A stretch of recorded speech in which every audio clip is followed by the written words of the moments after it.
Hi, welcome to my channel. I'm Alexandra, or you may know me as Ola, and the most important thing that you need to know is that we do not gatekeep around here. I love sprinkling a little bit of science to help us build a life that feels as good as it looks. This is our space to grow, figure things out as we go along, and actually enjoy the process. Let's get into it.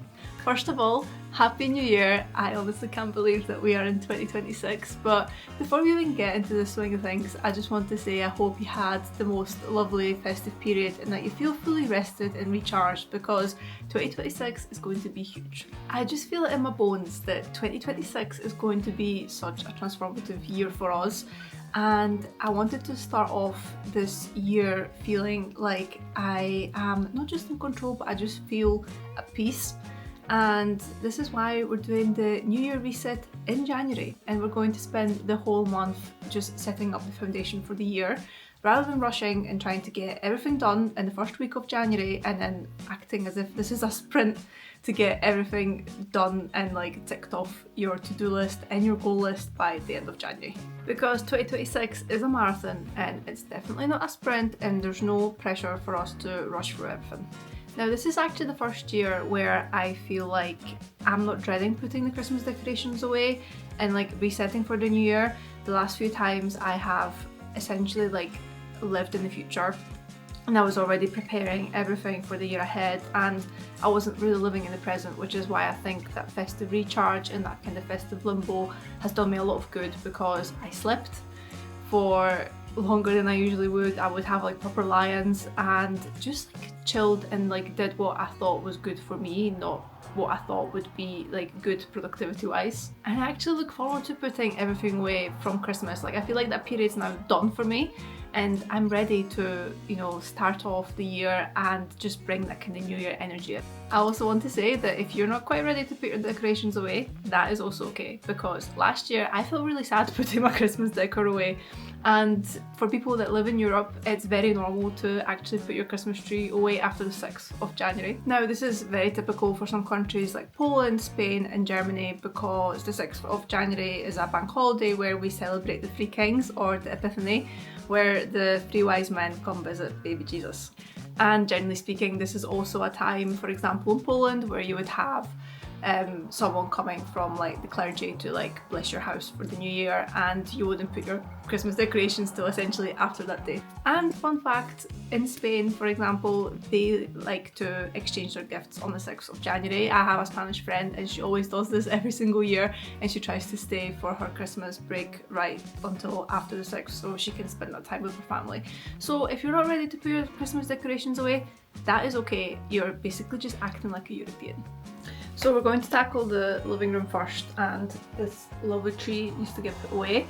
And in this room I have a lot of plants that require quite a bit of TLC. They have been a little bit neglected, or maybe they're just, thriving in neglect and they can keep up with the fast-paced environment around here. And January marks a low spend month, so I'm not going to be buying any flowers, and for this reason I need to look after my plants better too, because I feel better when they look better, and I can tell some of them just don't look particularly happy.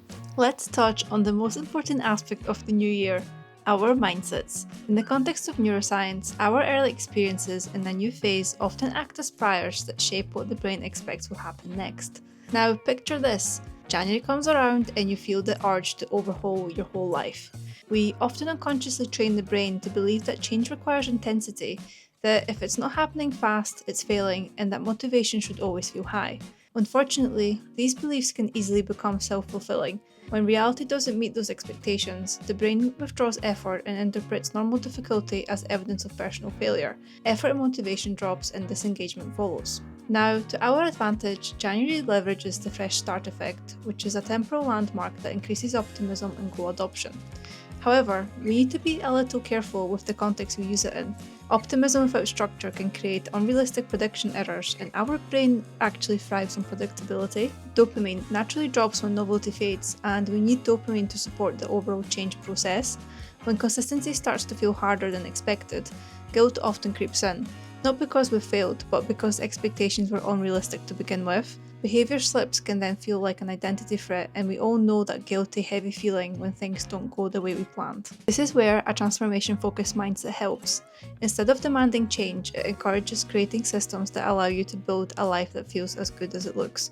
You can still use the new year energy and the fresh start effect, but without demanding change. Instead, you redefine the rules of change. A small shift from "this year I will do X" to "this year I'm practicing X" reframes away from the threat exposure for the brain. When you demand change from yourself, you're essentially posing a threat to your current identity, and the brain doesn't like that. Practicing, on the other hand, creates freedom and space to experiment without pressure, which leads to better engagement of the learning pathways.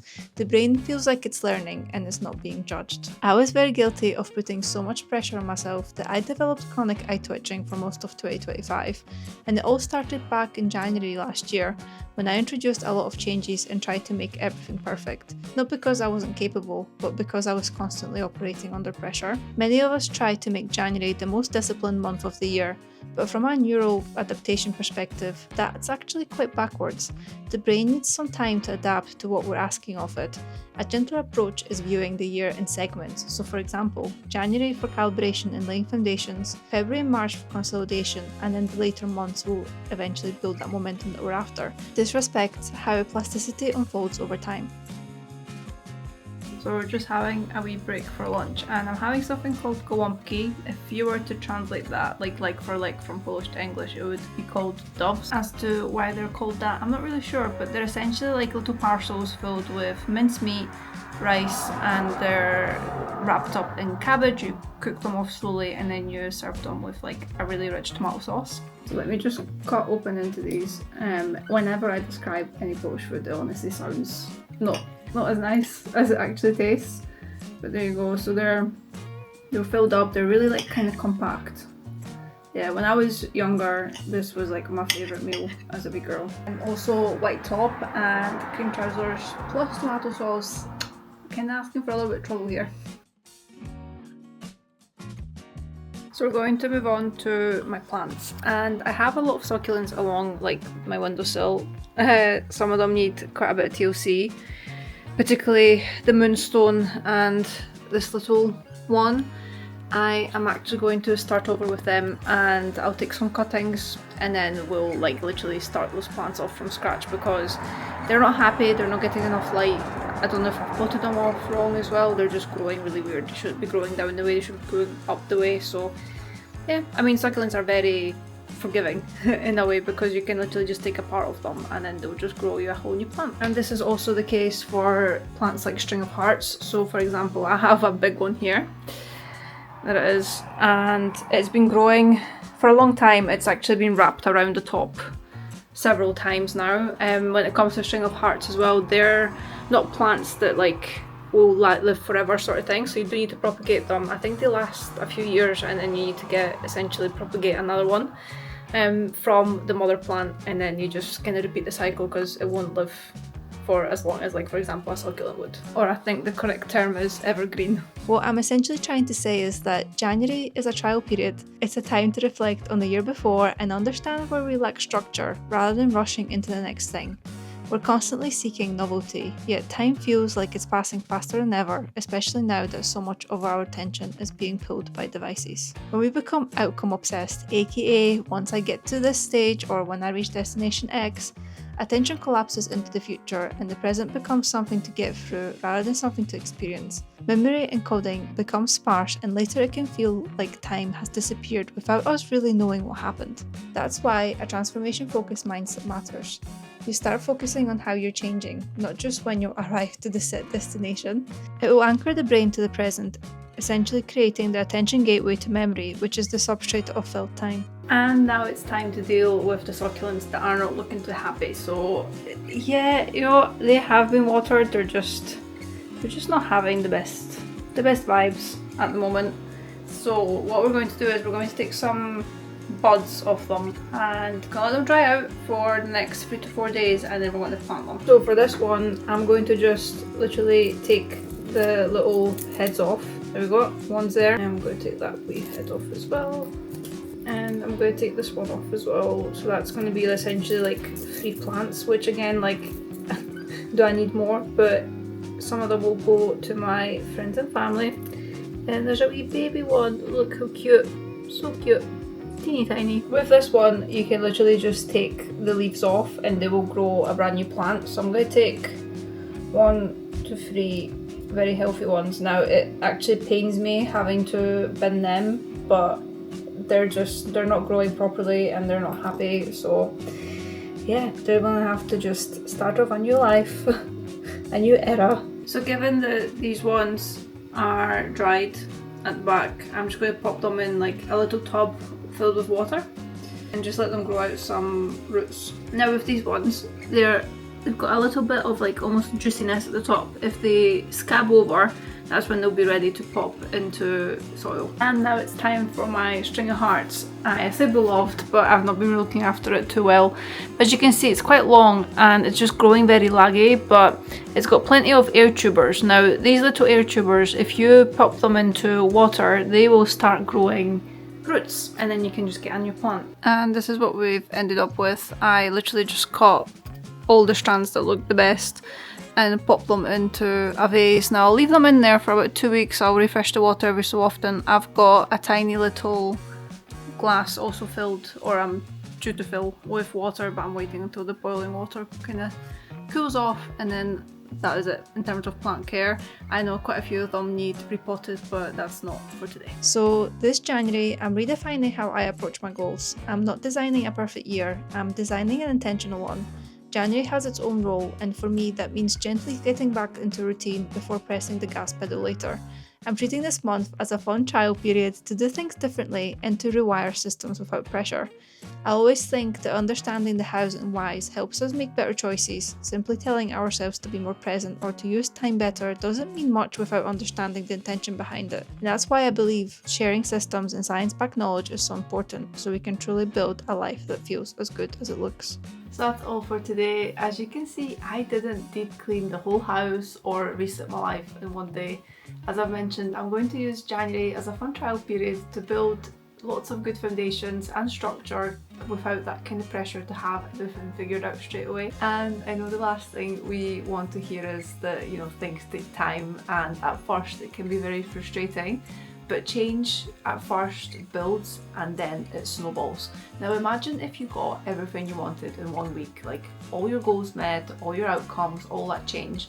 It would feel very exciting at first, but then you would start feel overwhelmed because, you know, you got everything you wanted and then you'd want to be moving on to the next thing without being present with what you already have. Now over the next week or so, I'm going to spend some time reflecting and having a deeper conversation with myself whether what I want on paper is truly for me or whether it's something I absorbed online. If there's one thing that I want you to take away from this is that showing up for yourself and being your true self is quite challenging for the brain.